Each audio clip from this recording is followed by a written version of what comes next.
Hello and welcome back to another episode of the Unhuntables with myself and Grosey from Grosey Coin Hunts. Hello.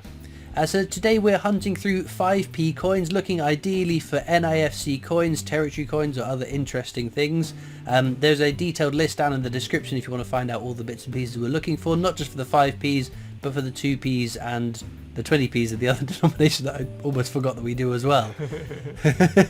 So we'll have a little competition and see who finds the best coins, because Grosey will upload at the same time on his channel the second half of this video. We'll carry on where we left off with the conversation. But of course, fairly topical, it doesn't look like there's going to be a Euros celebration coin, does it, Grosey? No, it doesn't, sadly, but oh well, there we go. Yeah, it's just with the England team in the finals of the Euros, if they'd won, probably there would have been a coin to celebrate that. But yeah, definitely. As they did not win, unfortunately, not going to be the case. But much like the Royal Mint have a new boss, the new Master of the Mint, I think the England team are going to get a new boss as well. They are. Gareth Southgate has handed in his notice, so to speak. Yeah. So there we go. Anyway, maybe we'll see the men do something, achieve something that warrants having a coin struck in their honour, because the women's, the Lionesses won and there was a £5 coin to celebrate that. So there we go. I'm not exactly a sports fan though, so whatever the next competition's coming up, maybe. Who knows? They had the design for the proof £5 coin. Then the England women's team won the Euros, and they just thought, oh, let's just chuck that on a £5 coin and sell it as the pride of England. Do you think them? So do you think the fact that they reused the design for the pride of England when the Lionesses won the Euros? Do you think that was we didn't have anything ready, let's just do this? I think now I think about it, that sounds quite plausible actually, to be honest. Do you think they had anything ready in case the men won the Euros? They perhaps would have been more prepared now, but is that a coin design we might not we might not ever see? Freedom of information request. There we go. Grosey's got something he can get up to in his spare time and see if there was plans. If they're not going to sell actually no, because they might reuse that design, so it'd still be commercial interest. I wonder if they would even confirm it though. If you put a freedom of information request to say was there a design ready to go, would they say yes or no? Well, give it 4 weeks and we'll find out.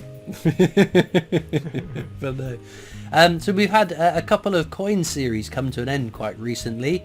The 2024 Star Wars set has come to an end, the vehicles. We've had the Death Star come out. Do you remember what the Death Star was, Grosey? Yep, it's the thing that looks like the moon, but a robot at the same time. I think you'll find that that's no moon. Grace doesn't get the reference. You know, Star Wars to me is like Harry Potter to you. Yeah, there we go. That's no moon. I did find out today at work that none of my colleagues knew who Han Solo was or whose ship the Millennium Falcon was, which I was quite disappointed by. What was your O? It was the realisation of people thinking that it was a moon, but it isn't a moon, so they say that's no moon. So that's a line you've heard before and just never connected? No, it's not a line I've heard before, it's just... No, I thought about it. It makes sense. Here we're taking another trip down. Grosey doesn't get any cultural references, so. But no, so yeah, it's the end of the Star Wars series. But is it? Because we had 4 previously. We've had another 4. Will we get more next year? Who can tell? Depends how well they did. Yeah, definitely. I would be interested. I think the last 4 were better than the first 4 because I think the vehicles work quite well. So potentially, and there's plenty of other exciting characters or vehicles, or I don't know, I think a design of a planet on a coin would be quite cool, although it would lend itself more to a circular coin than a 50p, but who knows? Do you think that they will do what they did with Beatrix Potter and kind of just drag out the end of the series with one coin every year for the next 5 years? You never know. Would I buy it? Of course I'd buy it. But they could again, release just a blank struck 50p and you'd buy it. Oh, well, you'd want a blank, wouldn't you, if they were selling blanks? No, not a blank. No, not a blank, but just if the design was just a blank struck, like they'd struck it. Yeah. But it was well, we are releasing a coin to commemorate Grosey's understanding of cultural references. Put nothing on here the is coin. here is the blank coin. I'd buy your coin, Grosey. Yeah, if you were on a coin, 100% I'd buy your coin. No, my luck, they bring out a 1/40th of an ounce gold coin for it too. But no, the other series that's recently come to an end is the 6 Decades of Bond. We've had the 2010s Bond, which I think is the last one in that series. It's got another cool looking vehicle on it, but it's made me think about, there was an example of a rather large series that came out over a 12-month window, less than 12 months, because they started the end of last year and are finished now, just over halfway through this year. But it made me think about, would I want another big series released in such a small window again?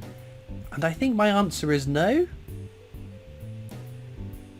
It's a lot of coins in a short space of time, and I don't know, it feels a little bit underwhelming. I think that this problem with this pre-order was that the release day of a new coin coming out was quite exciting, getting into the queue, seeing how many people are interested in it, getting that coin. Whereas with so many of them on pre-order, I just get the email saying, your coin is on its way, or your coin is on its way. And it's I know what you mean. That's happened with me with the Star Wars ones, and it's a bit like, oh, okay. Yeah. Oh, there's another one that's come out. Oh, good, yeah. Exciting. That will sit in its envelope for a couple of months whilst I get around to putting it into the collection. Yeah, so I think I like doing the pre-orders because it makes it a bit more streamlined, but it does take something away from that release date. Like, I'm sure were you up with us when we were queuing for the memorial coins when that was released at 9 o'clock? I can't remember. I was definitely there for the annual set when the annual sets came out. But, so those big releases that we've all sort of sat on Discord chatting to each other whilst we're waiting in the queue and seeing what number in the queue everyone's at. It was almost a little bit of an event, wasn't it? It was quite fun. Yeah, no, definitely. Maybe not so much fun for the people that ended up place 60,000 in the queue. And had to wait 4 hours to get on the website. Yeah, because I remember that there was one person, I forget who it was now, that was a very low number, got on the website, but spent too long perusing the website, got timed out and kicked off the website before making a purchase, and then had to rejoin the queue. Nightmare. But I do remember who that was now, actually.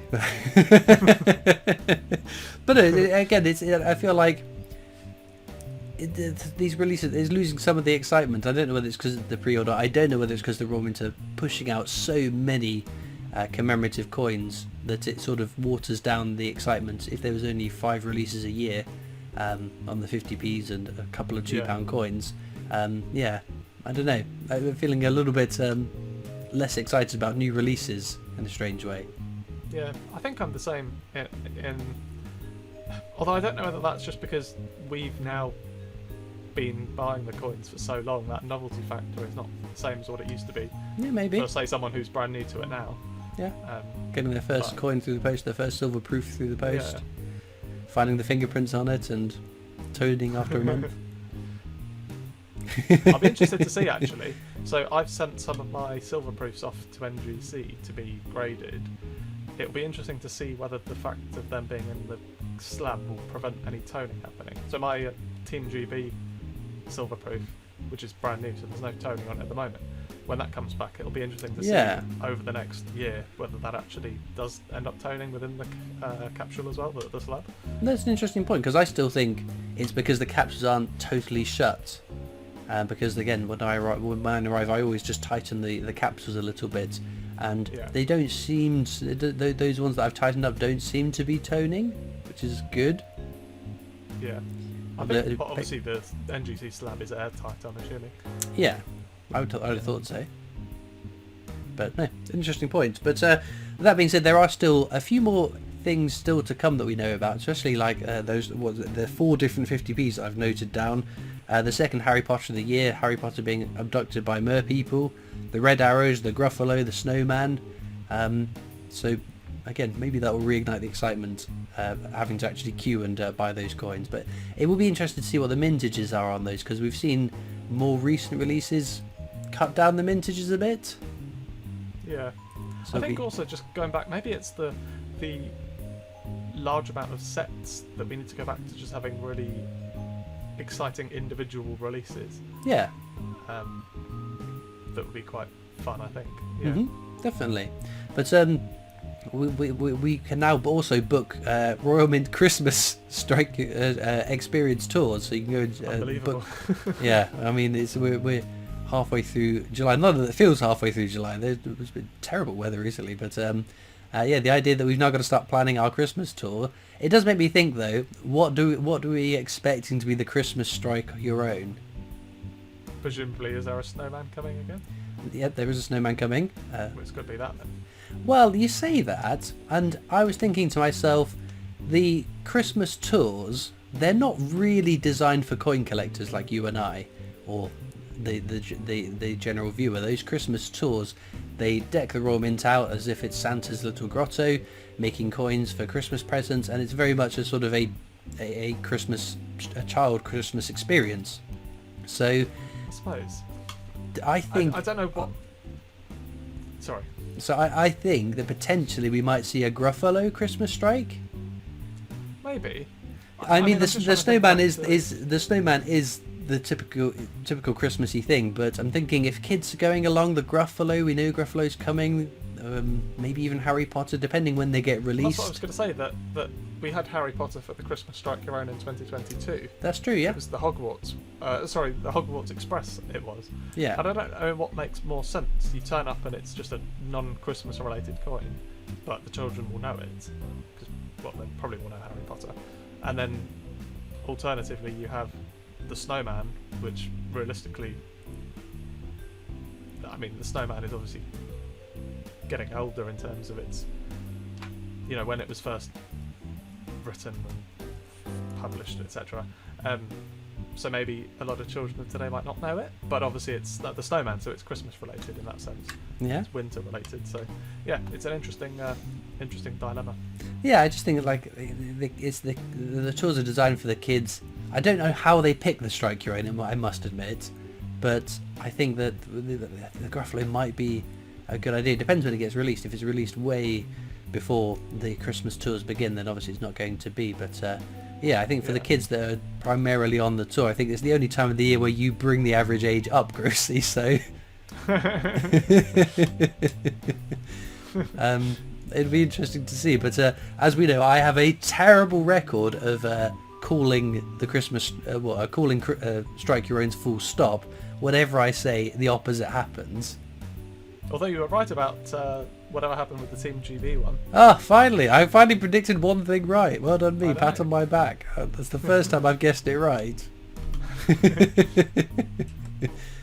But who knows? I mean, obviously, whatever it changes to, I'll be going down. We do need to get booking and planning for the Team GB Strike Your Own. Yeah, I have not been down yet, and obviously we want to get it booked so we can let you guys know. So if anyone else that hasn't gone down and got it, you can come and get it. Obviously, I think it's worth pointing out as well that there seems to be a little bit of confusion over this Team GB coin, whether it has the colour on the design or not for the Strike Your Own, and it is the version without colour that is the Strike Your Own. Yeah, the ones that you see on social media that all the athletes got, that's not even really a Strike Your Own, it's just a coin that happens to be in packaging that's similar to the Strike Your Own packaging. Yeah, but then also I have also seen where people have obviously bought the coin with the colour on the design and have taken it out and put it in their Strike Your Own packaging, which again has added to some confusion too. But it is definitely the version without colour. Yeah. And if we turn up and we can mint a coin that has colour on it, I think that would be very, very cool, but I can't imagine definitely. it happening. I thought the colour gets added afterwards anyway. So I think that's the case, yeah. So maybe we'd strike the coin, they'd all go into the machine, and it would bzzz. I don't know how long it takes to put the colour design on the coins, but maybe something we can do in the future. I think that'd be quite exciting to see and do. Definitely. Yeah. Right, well, with that being said, I think we're going to wrap up, have a look at what coins I found. Of course, follow the links in the description over to Grosey's half of this video to see what he found and who found the best coins. Right then, in terms of our finds, I did get 41 5p's from the year 2000, which helps me towards my world record attempt, which is lovely. And then, how many is that? 2, 4, 6 territory ones. We've got 2 from Jersey. That's a 2003, 2003 dated one, and a 1998 one there. This one I think is pretty cool. It's a little golf one, and it's dated 1999. Tower of Refuge, which I think Grosey's been to, but he probably hasn't found it because he's rubbish at finding exciting coins. 2014 dated, and then these two cool cross designs, and that is 2001 and 2002. So a good result for sure. Grosey will have to work very hard to beat me in this week's video, I reckon, but if you want to see him try, then do check out the link in the description and check out his half of the video. But a very good result, if no NIFC found in this video. As usual, links are in the description to my coin collecting Discord server if you'd like to come and join that. There's also links to my other social media channels, the PO Box address if you want to write into me, and of course a link to the Britannia Coin Company's YouTube channel, so please check them out too, because that's my day job working for them. All it leaves me to do now though is thank you so much for watching. I hope you've enjoyed, and I'll see you next time for more coins. Bye!